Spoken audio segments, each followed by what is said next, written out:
አምስት ልጅ ይዞ እንደገና ስድስተኛ አርጉዙ በጣም ከባድ ነው። በጣም አመለሰት ሙጬ ግን የቴዲ አፍሮ እቃ ነው እንዴ የምትመስላችሁ? ወንድ ልጅ ማለት ውሻ ነው። ትራስት ሚ እንደ ውሻ ነው ትሪት እየሰጣችሁ ማስተማር ያለባችሁ። መተናል ውድ ቤተሰቦቼ እንዴት ናችሁልኝ? ሰላም ቆያችሁልኝ? እንኳን በደህና ተገናኘን ቤተሰቦች። ዛሬም እንደተለመደው ለእናንተ ወቅታዊ አዳዲስ መረጃ ዘር ቪዲዮዎች እየላችሁ መጥቻለሁ። አብራችሁን ቆዩ። ለቻናሉ አዲስ ሆናችሁት 30 ሺህ ልንገባ ጥቂት ሰብስክራይበሮች የሚቀሩን ቻናላችንን ለማሳደግ ሰብስክራይብ ያላረጋችሁ ሰብስክራይብ በማድረግ ፋሚሊ ሁኑ። እንዲሁም ደግሞ የሁላችሁም ግዴታ አንድ ነገር አለ፣ ላይክ በማድረግ መልካም ፍላጎታችሁ ወይም ደግሞ መልካም ትብብራችሁን እንግዲህ ላይክ በማድረግ እንግዲህ ቪዲዮን ጀምሩ ብዬ እዚህ ጋር እኔ ያው እንደ ማስጠንቀቂያ እንደ ማስቀጠቂያ እንደዛ ነገር ብቻ ግን ለማንኛውም ላይክ ማድረግ እንዳይረሳ ቤተሰቦች። ወደ ቪዲዮዎቻችን እናልፋለን። ወደ ቪዲዮዎቻችን ከማለፋችን በፊት በዛሬ ቪዲዮ ይዤላችሁ የመጣሁላችሁ ከዛ በፊት ግን የሰሞኑ ብርድ እንግዲህ ትንሽ ከባድ ስለሆነ ያው እኔም ቶንሲል ጉንፋን ነገር ይዞኛል። እንግዲህ ምን ማድረግ አለብኝ? እስኪ እሱን ኮሜንት ሴክሽን ላይ እንግዲህ በደንብ አድርጋችሁ አብራርታችሁ ንገሩኝ ቤተሰቦች። በዛሬ ቪዲዮ ይዤላችሁ የመጣኋቸው ጉዳዮች አበይት ጉዳዮች በርከት ያሉ ቪዲዮዎች ናቸው። ነገር ግን እጅግ የሰሞኑ መነጋገሪያ የሆኑ አሉ። ጥቂት ሴቶች እንግዲህ ወንዶችን መሳደብ ጀምረዋል። ይህ ጉዳይ እንግዲህ ብዙዎችን ትንሽ ያነጋገረ ቪዲዮ ነው። እሱንም እስቲ እኛ የሆነ ነገር ብለንበት እናልፋለን። እንዲሁም በተጨማሪም ደግሞ የአምለሰት ሙጬ ጉዳይ እሷን እንግዲህ ሶሻል ሚዲያ ላይ ሁላችንም እናውቃታለን። በየሳምንቱ አክቲቭ ሆና እንግዲህ የተለያዩ ቪዲዮዎችን የተለያዩ እንግዶችን በማቅረብ ትታወቃለች። ነገር ግን አሁን ላይ ትንሽ ትችት ቀርቦባታል። ከዛ ጋር ተያይዞ እንግዲህ ከትዳሯ ጋር ምንም የሚያገናኘው ነገር የለም። ነገር ግን ትዳሯ ላይ ጫና እየፈጠረባት ስለሆነ ለምንድን ነው ይሄ ነገር አስፈላጊ ነው ወይ? እስቲ እሱንም በደንብ አድርገን መርምረን ሀሳባችንን እንሰጥበታለን። በተጨማሪም ደግሞ ቀነኒ አዱኛ ጉዳይና እንዲሁም ደግሞ የአንዱዓለም ጎሳ ጉዳይ አሁንም መረጃዎች እየመጡ ይገኛሉ። ከሱ ጋርም ተያይዞ በፌስቡክ ገጹ ያጋራው መልእክት አዘል አንድ የሆነች ሀሳብ ነገር አለች የሆነች ነገር ነች። ብቻ ግን እሱ አንተ ተያይዞ እንግዲህ ብዙዎች ሀሳባቸውን እየሰጡበት ይገኛሉ። እኛም ደግሞ በሱ ጉዳይ ላይ ሀሳባችን ሰጥተን እናልፋለን። አብራችሁን ቆዩ። እኛና የመሳሰሉ ቪዲዮዎች ይዤላችሁ የመጣኋቸው ሀሳባችሁን ኮሜንት ሴክሽን ላይ በነፃነት ትገልጹልኛላችሁ። እኔ በቪዲዮቹ ላይ አወራለሁ። አብራችሁን ቆዩ። ወደ ቪዲዮቹ እንሄዳለን።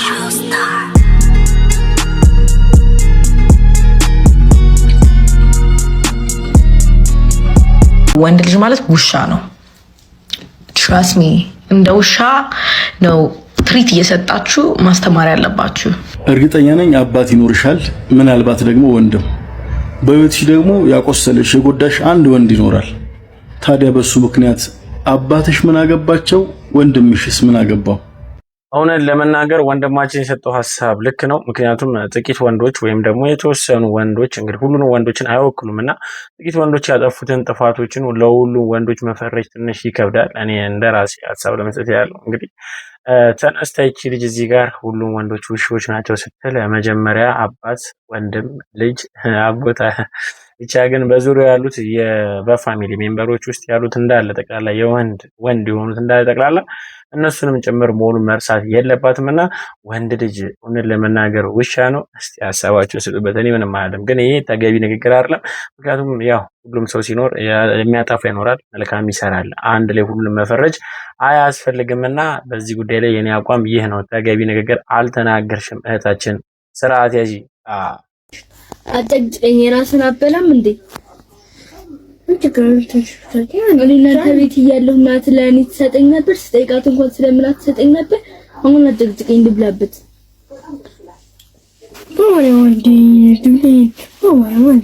ምንድን ነው የምትለው? ጀምሮ ፓፓያ በልቼ አላውቅም። ምን እናት ከልጅ ጀምሮ ፓፓያ በልቼ አላውቅም። ማለት ይናፍቀኛል እኮ። ምንድን ነው የሚናፍቅህ? ፓፓያ ዳቦ እየበላህ አይደል? እና ዳቦ ከሰጠው አይበቃም? ስለናፈቀኝ እኮ ነው። ስለናፈቀኝ። ምንድን ነው የናፈቀህ? ፓፓያ ነው የናፈቀህ? ስለዚህ ዳቦ ልውሰደው? ዳቦውን አስበላው ልውሰደው? ፓፓዬን የምሰጥህ ለአንተ እናት ስትመጣ ትግዛለህ። እሺ ልጄን እንደዚህ አልነበር እንዴ ስታሰቃይዋት የነበረው? አሁን ፓፓዬ የምትበላው እሷ ነች። እሺ እሷ ፓፓዬ ትበላለች፣ አንተ ደግሞ ዳቦ ትበላለህ። ቤቢ ሰማኸኝ? አዎ አንተ ምንድን ነው የምትበላው? አንተ ምንድን ነው የምትበላው? ዳቦ ንገረኝ። ጮክ ብላ ኩርፈን እንዴ? ዳቦ አዎ ስጡኝ። የምን ስጡኝ ብሎ ልመና ነው ደግሞ ስለሚርበኝ እኮ ነው። ይኸው ያጠግበኛል። ዳቦ ያጠግበኛል፣ ይርበኛል። ይርበኛል? የራበው ሰው እኮ ዳቦ ነው የሚበላው፣ ፓፓያ አይበላም። እሺ የራበው ሰው ምንድን ነው የሚበላው? ፓፓያ አይበላም። የራበው ሰው ምንድን ነው የሚበላው? ዳቦ። ስለዚህ ከዚህ በኋላ አንተ ፓፓያ ትበላለህ እንደኔ የምልህ አንተን እኮ ነው። ምንድን ነው የሚያጨማልቅ? ለምን ነው የምትጨማልቅ? ምን ሆነህ ነው የምታለቅሰው? አይደለም እኔ ብቻ ነኝ እንዲሁ ካልሲ ማጥበው ሰው ማታጥብም እንዴ? ምን እኔ ብቻ ነኝ እንዲሁ ካልሲ ማጥበው ሰው ማታጥብም እንዴ? ማሷ እሷ ማታጥብም። ለምን መሰለህ ማታጥበው? ለምን እንደማታጥብ ማወቅ ትፈልጋለህ? ለምን ማታጥበው? እኔ ልጅ እያለሁኝ እናቴ አንቺ ሴት ልጅ እያለች እኔን ነበር ስራ የምታሰራኝ።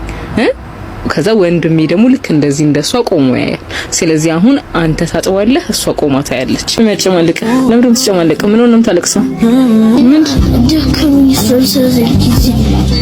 እኔ ማንም አካውንት የተመታ ኮፒን ካደርጉ ቪዲዮ ቫይራል ይወጣል ምናምን ማንንም አለምን ግን ማለት ነው አንዳንዴ ቫይራል መውጣት ያለበት ቪዲዮ መውጣት አለበት። እግዚአብሔርን እስቲ አሁን ይሄ ልጅ ምንድነው እንዴ?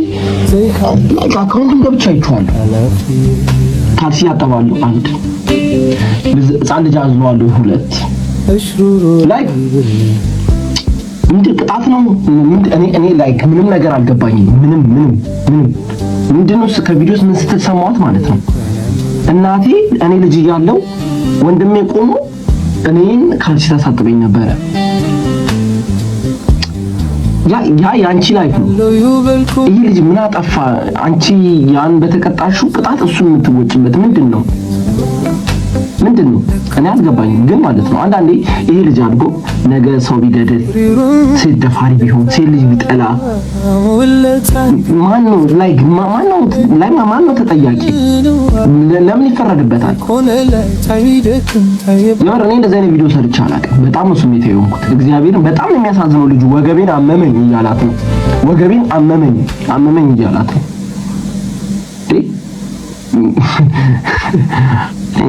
ላይክ ወገቤን አመመኝ ያላት ነው። ትምህርት ቤት ኳስ ስትራገጥ ነበር። አሁን ልጅ ነው ይጫወታል። እሺ እሱ ላይክ ኖርማል ነው። እሱ ኖርማል ነው፣ በጣም ኖርማል። ይሄ ልጅ ጓደኞች አሉት፣ ተማሪ ነው። የሱ ታናናሾች ስልክ አላቸው። የዚህ ልጅ የቤት ታሪኩን እያዩት ነው። ነገ ትምህርት ቤት ሲሄድ ቡሊ ይደረጋል። ከጓደኞቹ ጋር ይቀመጣል። ሲበሻሸቅ አንተ ካልሲ ምታጣ አንተ እንደ ይሄ ልጅ ሰው እየጠላ ነው የሚሄደው። ጨካኝ አውሬ ነው የሚሆነው። በምትችሉት አቅም ከስራ አካውንቱን አስቀምጥላችኋለሁ። የምትችሉትን ነገር አድርጉ። የሚመለከተው የመንግስት አካል ማየት ካለበት እኔ እንደዚህ አይነት ቪዲዮ ሰርቼ አላውቅም። ሰውን ኢንተርቴን ማድረግ ምናምን ነው የሚመቸኝ። ግን አንዳንዴ እንደዚህ አይነት ቪዲዮ ስታይ ይደብራል። አሁን ከንጋቱ 11 ሰዓት ሆኗል በኢትዮጵያ ሰዓት አቆጣጠር። ግን ማለት ነው የምር ይደብራል። ምን አይነት ሴት ነሽ? እንደዚህ አይነት እንደ ጭንቅላትሽ ይችን ታክል በጣም ጭንቅላትሽ በጣም ትንሽ ነው። በጣም ብቻ ግን ይደብራል። እኔ እንዴት እንደምገልጸው አላውቅም። እኔ አሁን ልጁ ያለበት ሲቹዌሽን አይደለም የታየኝ። ካደገ በኋላ ነው። በቃ ካደገ በኋላ አንድ አይምሩን ካጣ በዚህ እድሜው ማንም አይመልሰውም። አውሬ ነው የሚሆነው። የሰው ልጅ ደግሞ አንድ አውሬ ከሆነ በጣም ከባድ ነው። ፕሊዝ ይደብራል በጣም እባካችሁን። አላውቅም ግን አንቺ በጣም ስቱፒድ ሰው ነሽ። በጣም ደደብ ሰው ነሽ። እውነት ለመናገር ወንድማችን እንደውም በጣም ብዙ ነገር አርጉ ተናግሯል። በቃ ግልጽ አርጉ ተናግሮታል። ግን እኔ ሐሳቤ ለመስጠት ያህል እውነት ለመናገር እናቴ ስለሌለች ነው እንጂ ያሳዝናል። እኔ እውነቴን ነው። አንዳንድ ጊዜ ህፃናት በዚህ ደረጃ ሲበደሉ ማየት በጣም ያሳዝናል። ምክንያቱም ያው ሶሻል ሚዲያ ላይ ጭራሽ እንደዚህ ሐላል ሆኖ በቃ እንደዚህ ሰው ሁሉ እየተመለከተው እንዲህ በሶሻል ሚዲያ ተጋርቶ ሁሉም ሀሳባቸውን እየሰጡበት ነው። የት ነው አድራሿ? የት ነው የምትኖረው? ማነች? መታሰር አለባት? ምን ማለት አለባት? ይሄ ነገር እንተውና እንዴትስ ይሄ ነገር ተገቢ ነው ወይ? ለጭንቅላትሽ ነገ ጠዋት ላይ አንቺ አላፊ ነሽ። እንግዲህ መቼስ የእንጀራ እናት መሆንሽ ነው። እንግዲህ አንቺ ብትሞጪ እንኳን ራሱ የአንቺ ልጅን ተቀብሎ እንግዲህ በአደራ የሚያሳድግልሽ ሰው ይኖራል። ያ ሰው ልጅሽ ላይ ይሄንን ስቃይ ቢያደርገው ኖሮ እውነት ትቀበይዋለሽ ወይ? እጅግ በጣም ያሳዝናል። እኔ በልጆች ላይ የሚደርስ ብቻ ሲሆን በማንኛውም ሰዎች ላይ የሚደርስ ህገወጥ የሆነ ድርጊት ያሳስበናል። እንግዲህ እኛ እንቃወማለን፣ ያው ግዴታ ነውና እኔ ሴትዮ ምንም ልላት አልችልም። ነገር ግን የምትሰሪው ስራ ትክክል አይደለም። ከሰዋዊነት የሚወጣ ነው። ፈጣሪም የማይወደው ነው። እንግዲህ ወደ ሰዋዊነት ሲተመለሽ እውነቴን ነው የማይሆን ነገር ነው፣ ትክክል አይደለምና ብታስተካክሉ ለማለት ፈልጋለሁ። ብዙ ልጆች እንግዲህ በቤተሰባቸው ውስጥ ሲኖሩ ብዙ አይነት መልካም ነገርን አይቶ ማድረግ አለባቸው፣ ነገ ሀገር ተረካቢ ስለሆኑ። ከዚህ ጋር ተያይዞ እንግዲህ በእንደዚህ አይነት ሁኔታ ውስጥ ያደጉ ልጆች ራሳቸውን ለማጥፋት ከቤተሰብ ጠፍቶ በቃ ምናምን ጎዳና ለመውጣት ምናምን ብዙ አይነት ሀስሎችን ያሳልፋሉና መታረጊውን ድርጊትን ተቆጠቢ። በዚህ ጋር ከልጆች ጋር ተያይዞ እንግዲህ ወደ 600 ኪሎ ሜትር የሚጠጋ እንግዲህ መንገድን በመኪና ስር ተንጠልጥሎ አዲስ አበባ የገባው ልጅ እንግዲህ ሌላ ችግር ይዞ መጥቷል። ምናልባት ከባለፉት ቪዲዮዎች ላይ እንግዲህ አጋርቼ ነበረ። ምን አይነት ጀግና ልጅ ነው!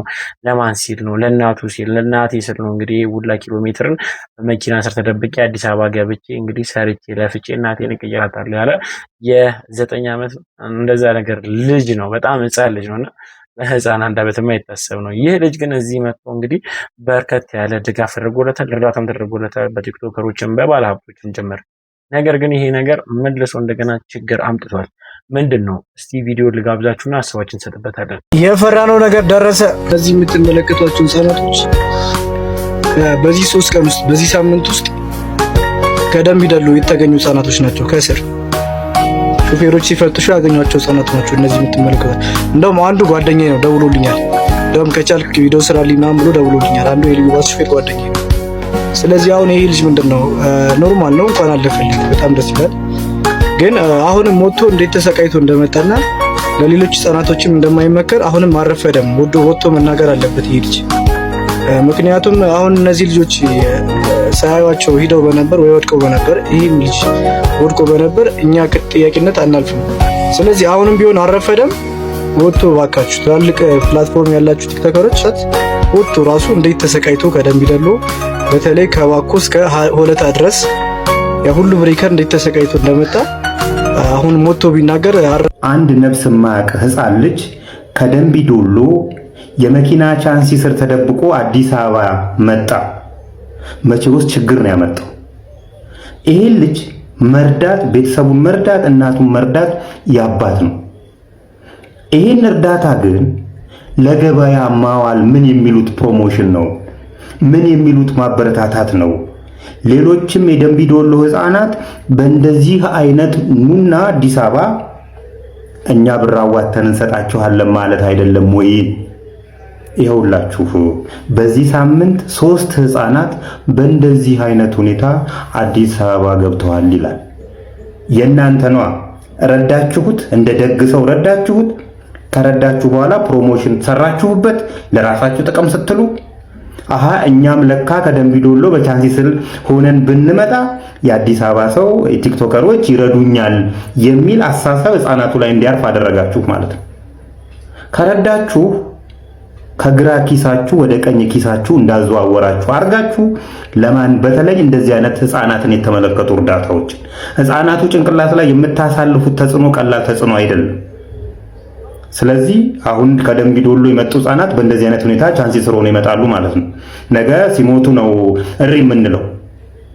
በዚህ አጋጣሚ ከዛ አካባቢ የምትነሱ የጭነት መኪኖች እና የተለያዩ ትላልቅ መኪኖች ቻንሳችሁን ብታዩ ጎንበስ ብላችሁ ከመነሳታችሁ በፊት ጎንበስ ብላችሁ እንድታዩ አደራ ላለው። እርዳታ ሰጪዎች ግን የቀኝ እጃችሁ ሲሰጥ የግራ እጃችሁ ባያይ መልካም ነው። እንደሰማችሁት ነው። አንዳንድ ጊዜ እርዳታ ራሱ መልሶ እንግዲህ የሚያመጣውን ተጽዕኖ መረዳት አለብን። ይህ ልጅ እንግዲህ ከዛ ከደንቢ ዶሎ ጀምሮ አዲስ አበባ ድረስ እንግዲህ በመኪና ስር መግባቱን ተከትሎ ለእናቱ የከፈለው መስዋዕትነት ነውና ብዙዎች እንግዲህ ትብብር አድርገውለታል። በርከት ያለ ድጋፍ እስከ 1.2 ገደማ የሚጠጋ ነበረኛ መረጃ ደረሰን። አሁን ላይ ከዛም ሊበልጥ ስለሚችል እርግጠኛ አይደለሁም። ነገር ግን በርከት ያለ ገንዘብ ነውና ድጋፍ ይደረገላችሁ። የቀሩትም የሰፈሩ ልጆች እዛ አካባቢ የሚኖሩ በድህነት ውስጥ ያሉ እንግዲህ ይህን ነገርን ሲመለከቱ እኛም በቃ ብንሄድ ለእናታችን፣ ለቤተሰባችን፣ ለራሳችንም ልናሳልፍ እንችላለን፣ ገንዘብ እናገኛለን ብለው በተመሳሳይ 3 ህጻናት ማለት በጣም ብዙ ነው።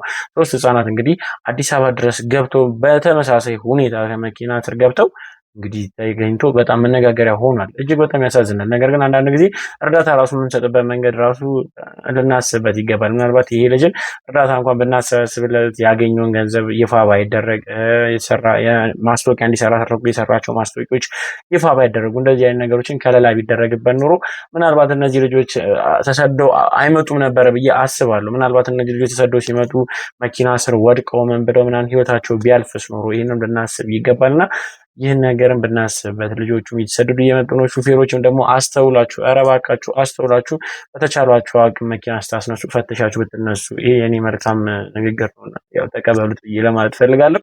ለሱራፌል ተካ መኪናው ይገዛል።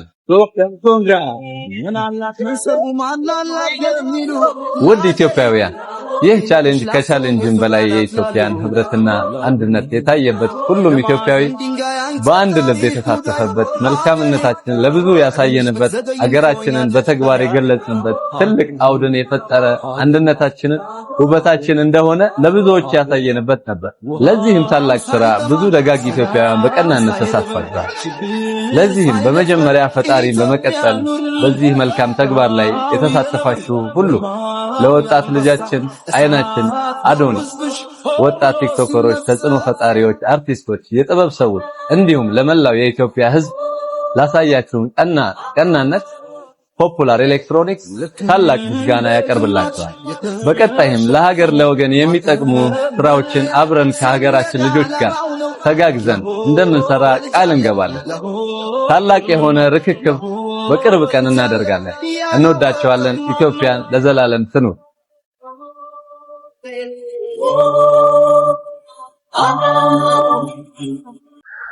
እንደታሰበው የአዶናይ ዓላማ እንግዲህ በፖፑላር ኤሌክትሮኒክስ ጋር ያለውን ስምምነት በመጨረሻ ተሳክቷል። እንኳን ደስ አላችሁ። ለዚህ አርቲስት ይገባዋል፣ እንደውም ያንስበታል። ምክንያቱም ለሀገር ጥሩና መልካም ስራ የሰሩ እነዚህ ሊወደሱ የሚገቡ ናቸውና እኛ ደግሞ ሌጀንዶቻችን የመርሳት ችግር አለብን። እንደ ሀገር የመርሳት ችግር ስላለብን እነዚህ ሰዎችን ልናከብራቸው ይገባል። መልካም ስራ ለሰሩትም እግዚአብሔር ይስጥልን ለማለት ፈልጋለሁ እኔ እንደራሴ። እናንተም እንግዲህ እንኳን ደስ አላችሁ ይህን ስኬትን በማግኘታችሁ ብዬ ሀሳብ መስጠት ፈልጋለሁ። በመጨረሻም ይህ ነገር እንደዚህ በመሆኑ እንግዲህ ብዙ ሰዎች ደስታቸውን እየገለጹ ይገኛሉ። እናንተስ ምን ይመስላችኋል? ሀሳባችሁን ስጡበት። በተጨማሪም ደግሞ ቤተሰቦች ወደ ዋና ጉዳያችን ስንሄድ አምለሰት ሙጬ ምን ሆና ነው? እስቲ አንድ ቪዲዮ ልጋብዛችሁና ሀሳባችንን እንሰጥበታለን። አምለሰት ሙጬ ግን የቴዲ አፍሮ ዕቃ ነው እንደ የምትመስላችሁ? ብቻ የሆነ ነገር ትናገር። እኛ እኮ ንጉሱን ፈርተን እንጂ ብቻ የሆነ ነገር ትልበስ። የቴዲ አፍሮ ሚስት ሆና እቺ ሴት እኮ ብቻዋን እንደ ሴት መታየትም መቆምም የምትችል ሴት ናት። ሰው እንዴት ለመሰደብም ባል ያስፈልገዋል? አምለሰት ሙጬ የራሷ ካምፓኒ፣ የራሷ ስራ፣ የራሷ ፖድካስት፣ የልጆች እናት የሆነች ራሷን የምትጠብቅ የምትንከባከብ ብር የሚያመጣልኝ ባል አለኝ ብላ ቤት ተቀምጣና ተኝታ የማትውል ጀግና ሴት ናት። ምንድነው የምትፈልጉት? ቆይ ቀኑ ሙሉ ቤቷ እንድትቀመጥ እንድትተኛ ነበር የፈለጋችሁት? በቃ የሆነ ነገር ብቻ ታድርግ። ቀጥታ የሚሮጠው ወደ ቴዲ አፍሮ። እዚህ ጋር ቴዲ ማድነቅ እፈልጋለሁ። እቺን ሴት የተለያዩ ነገሮች እንድትሰራ ነፃ ፍቃድ ሰጥቷታል። የፈለገችውን የምትወደውን ስራ እንድትሰራ ነፃነት ሰጥቷታልና በጣም ሊደነቅ ይገባል። ህዝቡ ግን እቺን ሴት ማድነቅ ሲገባው ጭራሽ በቃ የሆነ ነገር ብቻ ታድርግ። ሩጫው ሙሉ ወደ ባለቤቷ። እሷን መናገር ከፈለጋችሁ መተቸት ከፈለጋችሁ በራሷ ስራ ብቻዋን በቃ ወደ ባሏ መሮጥ አያስፈልግም። እኔ እንደውም እቺ ሴት ከባሏ ከቴዲ አፍሮ ካገኘችው ጥቅም ይልቅ ማለትም በዚህ በሚዲያ ላይ እንደውም እየተጎዳች ነው የምትገኘው። ስለዚህ ፕሊስ ማንኛውንም ሰው የሆነ ነገር ሲሰራ፣ ሲያወራ፣ ሲለብስ ብቻ ምንም ነገር ያድርግ፣ ያንን ሰው ብቻውን ተመልከቱት። በቃ ወደ ዘመድ፣ ወደ አዝማድ፣ ወደ ባለቤት፣ ወደ ልጅ አትሩጡ። ያ ሰው ያጠፋውን ጥፋት በምክንያታዊነት ተቹት እንጂ ወደ ሌላ ነገር መሮጥ አያስፈልግም። እቺ ሴት እንደመሆኗ የምትወደውን የመልበስ፣ የምትፈልገውን የማውራት፣ የምትፈልገውን ስራ የመስራት ሙሉ መብት አላት። የቴዲ አፍሮ ሚስት ስለሆነች ብቻ ምንም ነገር ማድረግ አትችልም የሚል ህግ ጨርሶ የለም።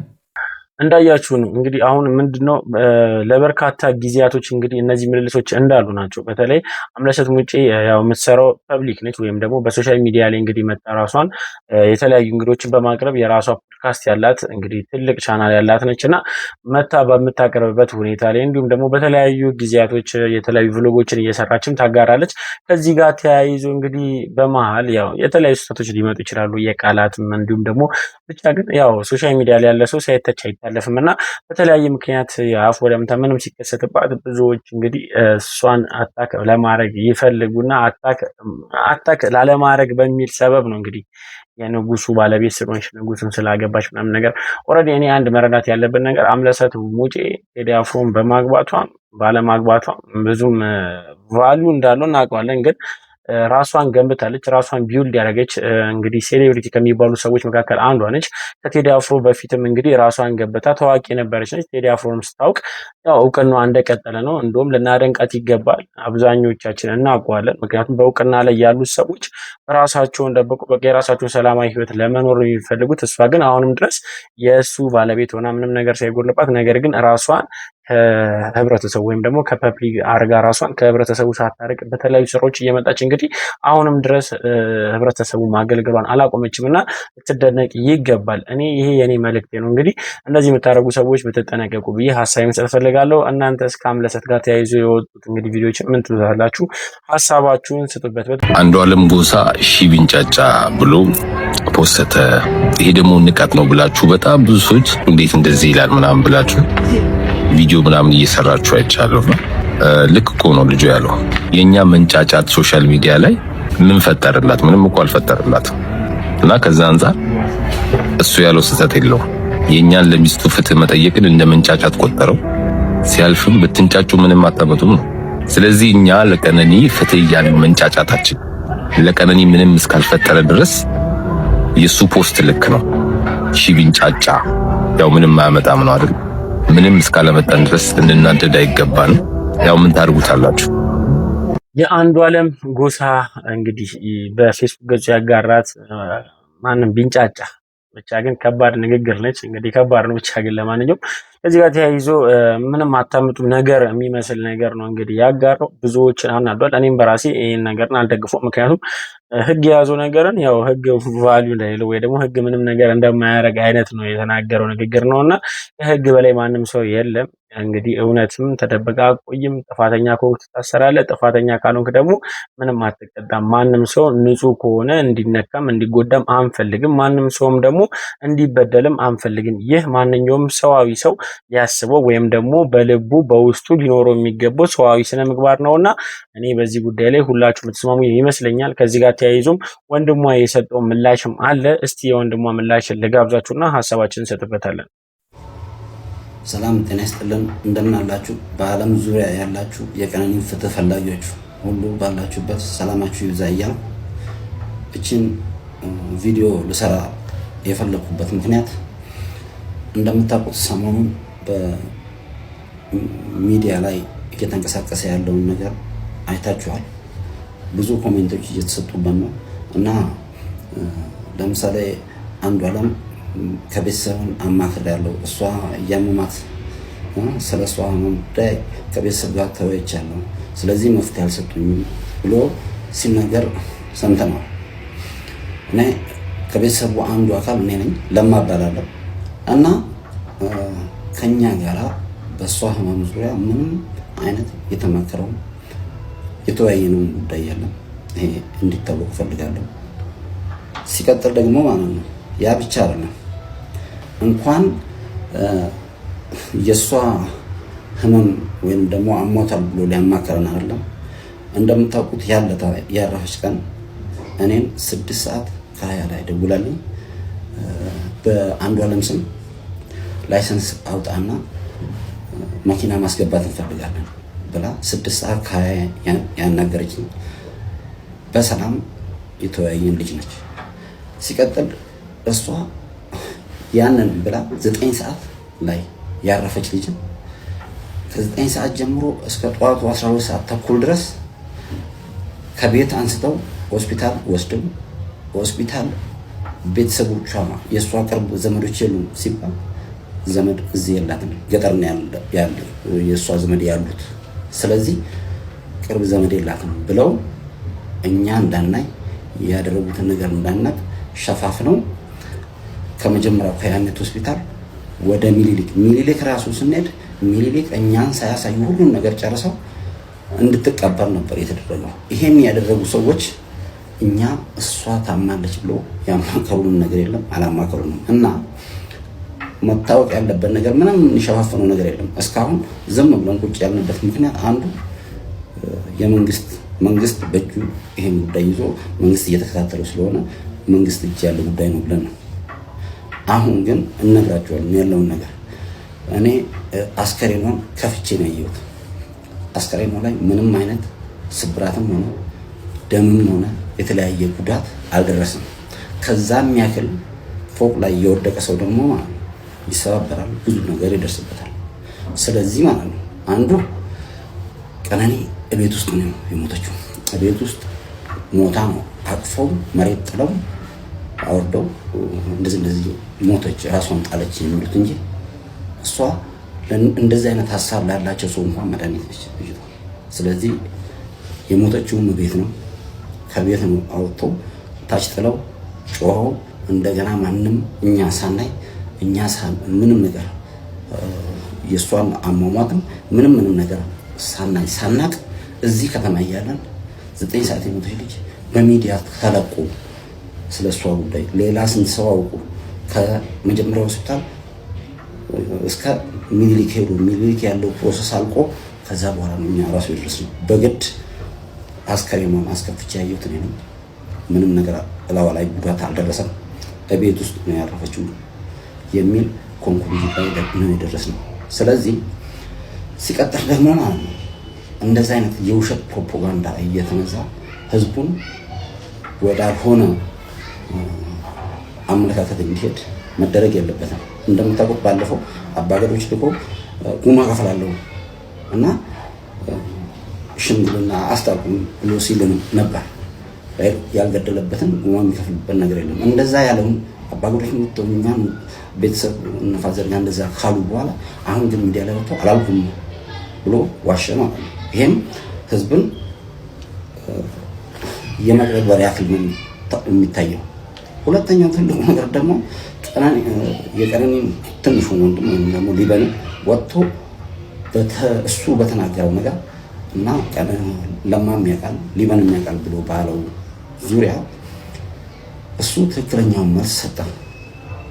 እሱ ትክክለኛውን መልስ በሰጠ በተለያየ አኳኋንና በተለያየ ህዝብ አመለካከታቸውን እሱ ዳይቨርት ባደረገው የተለያየ ትችት እየደረሰበት ነው። ከትችት አልፎ ማስጠንቀቂያ እየደረሰበት ሊበን ማለት ነው። እዚህ ልጅ ላይ ምንም አይነት ጉዳት ቢደርስ ምንም አይነት ሌላ ነገር ቢደርስ ይሄን ያደረሰው ሌላ ሳይሆን የምናውቀው አንድ ሰው ነው።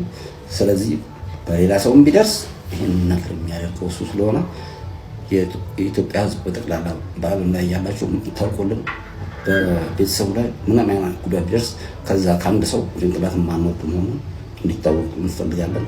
ፍትህ ለቀነኒ። አሁንም ከጎናችን ስላላችሁ እናመሰግናለን። ይህን ለማለት ነው። አመሰግናለሁ። የቀነኒ አዱኛ ወንድም የተናገረውን ሰምታችኋል። እውነት ለመናገር እንግዲህ ወንድሞቿም ሀሳባቸውን ሰጥቷል፣ ቤተሰቦቿም እንግዲህ ሀሳባቸውን ሰጥቷል። በተለያየ ወገን የሚመጡ መረጃዎች አሉ። ነገር ግን እነዚህ አሁን ሶሻል ሚዲያ ላይ የምንሰማቸው ብቻ ምንም አይነት ጥቅም የላቸውም። ለህግ የሚጠቅሙት ማስረጃ የሚሆኑት ጉዳዮችን እንግዲህ ያው በህግ ስር ያሉት እንግዲህ ህግ አስከባሪዎች ነገሩን በደንብ አድርገው መርምረው አውቀው እንደሚፈርዱበት እርግጠኛ ነኝ። ይህ የሁላችንም መስማሚያና መደምደሚያ ይመስለኛል። እኔ እንደራሴ በዚህ ላይ ሀሳብ ካላችሁ ሀሳባችሁን ስጡበት። ቤተሰቦች ይህ ምንቴ ዩቲዩብ ቻናል ነው። እስካሁን ድረስ አብራችሁኝ ስለቆያችሁ ከልብ ከልብ ከልብ አመሰግናለሁ ለማለት እፈልጋለሁ። ቻናሉን ላይክ አድርጋችሁ እንደጀመራችሁ ሰብስክራይብ ያላደረጋችሁም ሰብስክራይብ እንዳደረጋችሁ እንዲሁም ደግሞ ለኔ ስለሚጠቅመኝ መልካምና በጎ የሆነ ሀሳብ ካላችሁ ኮሜንት ሴክሽን ላይ ገብታችሁ ይህ ቢስተካከል ይህ ቢጨመር ብላችሁ ብትነግሩኝ ደስ ይለኛልና ኮሜንት ሴክሽን ላይ ገብታችሁ በነጻነት ሀሳባችሁን ግለጹልኝ ለማለት ነው። ቤተሰቦች በቀጣይ ቪዲዮ እስክንገናኝ ሰላም ቆዩልኝ። እወዳችኋለሁ።